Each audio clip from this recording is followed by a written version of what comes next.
அனைவருக்கும் வணக்கம். நம்ம எங்க வந்திருக்கோம் அப்படின்னு பாத்தீங்கன்னா, தென்காசி மாவட்டத்துல அமைஞ்சிருக்கக்கூடிய வேல்மலை முருகன் கோயிலுக்கு தான் வந்திருக்கோம். இந்த கோயில் ரொம்ப சிறப்பான ஒரு கோயில்.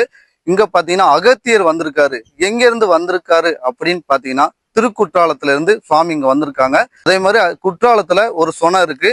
அந்த சுனையில சுவாமி அகத்தியர் குளிச்சுட்டு முருகன் வாக்கு இங்க இருந்து அழைப்பு கொடுத்திருக்காரு அகத்தியருக்கு.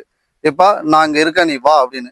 அங்க அகத்தியர் குளிச்சு அந்த நீர் ஆடும் போது இங்க எந்திரிச்சதால இந்த கோயிலுக்கு பின்னாடி ஒரு சுனை இருக்கு.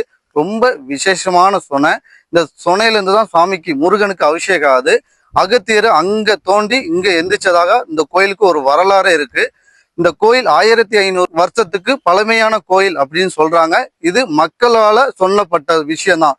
ஏன்னா இறைவன் எப்ப தோன்றான்னு யாராலையும் எந்த பெரிய ஆட்களாலையும் சொல்லவே முடியாது. ஏன்னா காலத்துக்கு அப்பாற்பட்டது இறைவன். மனிதர்கள் ஒவ்வொரு காலத்துக்கட்டத்துக்கும் வந்து போய் மறைஞ்சிருந்தாங்க. இறைவன் அப்படி மறையக்கூடிய கடவுள் கிடையாது. எல்லாத்தையும் கடந்து நிக்கிறவர் தான் கடவுள். இந்த அகத்தியர் ஏன் இங்க வந்தாருன்னு பாத்தீங்கன்னா, அந்த கோயில் சிவன் கோயில் கிடையாது. ஃபர்ஸ்ட் அது இருந்த கோயில் பெருமாள் கோயில். அப்ப அகத்தியரை உள்ள விடல.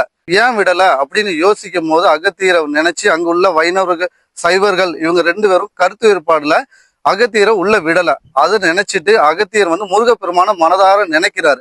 அதை நினைக்கும் போது முருகனுடைய வாக்கு கொடுத்ததுனால இங்க முருகனை நினைச்சு அருளை பெற்று அவரு வைணவ வேஷத்துல மாறி அந்த திருக்குற்றாலத்துக்குள்ள போய் அங்க இருக்கக்கூடிய பெருமாளை திருக்குற்றாலநாதர் அப்படின்னு சுவாமிக்கு இன்னும் பாத்தீங்கன்னா சிவலிங்கத்துக்கு மேல அகத்தியர் கொட்டின அவர் தலையில அவர் கை பதிஞ்ச இடம் உள்ள இருக்கு. இது 12 வருஷத்துக்கு கும்பாஷி நடக்கும் போது உள்ள கருவறையில மக்களை அலோட் பண்ணுவாங்க. அன்னைக்கு பார்த்தவங்க நிறைய மக்கள் இருக்காங்க.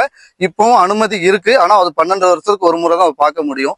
அவ்வளவு விசேஷமான கோயில். திருக்கோயில் எங்க இருந்திருக்கு அப்படின்னா, இந்த கோயில் இருந்திருக்கு, குற்றாலம் கோயில் இருந்திருக்கு. அகத்தியரோட சீடர் இங்க வசிச்சிருக்காங்கன்னு சொல்லப்படுது. நிறைய சித்தர்களும் ஞானிகள் மகான்கள் இந்த முருகனை வணங்கியிருக்காங்க. இந்த பொதுமக்கள் அனைவருமே இந்த கோயிலுக்கு வணங்கி இந்த முருகனை அருள் பெற்றீங்கன்னா அகத்தியரோட அருளும் இங்க இருக்கக்கூடிய முருகனுடைய அருளும் கிடைக்கும். நீங்க ஒரு நாள் வாய்ப்பு உங்களுக்கு கிடைச்சதுன்னா இந்த கோயிலை தரிசனம் செய்ய நிறைய பலன்கள் உண்டு. அடுத்தடுத்து ஒவ்வொரு பதிவிலையும் ஒவ்வொரு கோயிலுக்குடைய சிறப்புகளையும் எனக்கு தெரிஞ்ச தகவலையும் சொல்லியிருக்கேன். அடுத்தடுத்து நிறைய வீடுகள்ல எனக்கு தெரிஞ்ச இந்த கோயில்களை இங்க சுத்தி நிறைய ஆலயங்கள் இருக்கு. சின்ன சின்ன ஒரு தகவலை மக்கள் கிட்ட போய் சேர்க்கணும்னு நான் ஆசைப்படுறேன். அதே மாதிரி மக்களுக்கு போய் சேரணும், இங்க தரிசனம் செய்யணும். நிறைய பழமையான கோயில்களை இருக்கு. அடுத்தடுத்த பதிவுல பார்க்கலாம். நன்றி.